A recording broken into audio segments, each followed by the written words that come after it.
নমস্কার।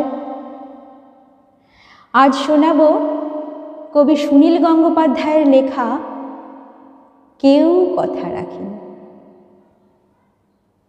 কেউ কথা রাখেনি, ৩৩ বছর কাটল, কেউ কথা রাখেনি।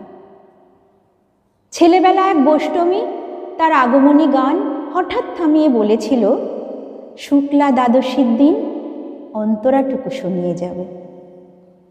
তারপর কত চন্দ্রভুক অমাবস্যা চলে গেল, কিন্তু সেই গোষ্ঠমী আর এলো না। ২৫ বছর প্রতীক্ষায় আছি। মামা বাড়ির মাঝি নাদের আলী বলেছিল, বড় হও দাদা ঠাকুর, তোমাকে আমি ৩ প্রহরের বিল দেখাতে নিয়ে যাব।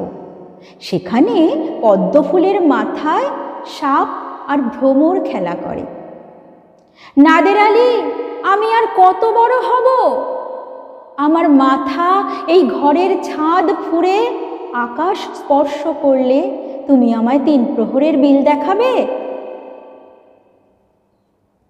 একটাও রয়্যাল গুলি কিনতে পারিনি কখনো। লাঠি লজেন্স দেখিয়ে দেখিয়ে চুষেছে লস্কর বাড়ির ছেলেরা। ভিখিরির মতো চৌধুরীদের গেটে দাঁড়িয়ে দেখেছি ভেতরে রাস উৎসব।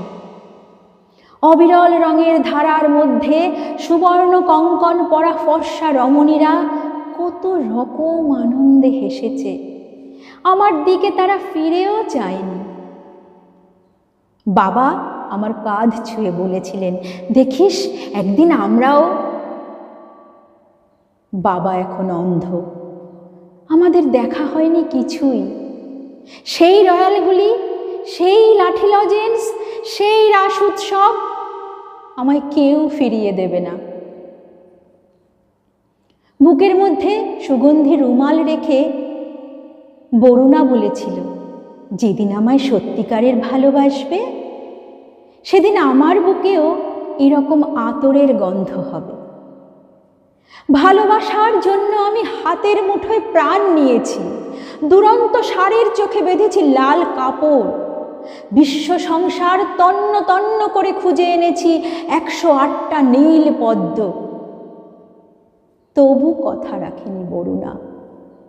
এখন তার বুকে শুধুই মাংসের গন্ধ। এখনো সে যে কোনো নারী। কেউ কথা রাখেনি, ৩৩ বছর কাটল, কেউ কথা রাখেনি।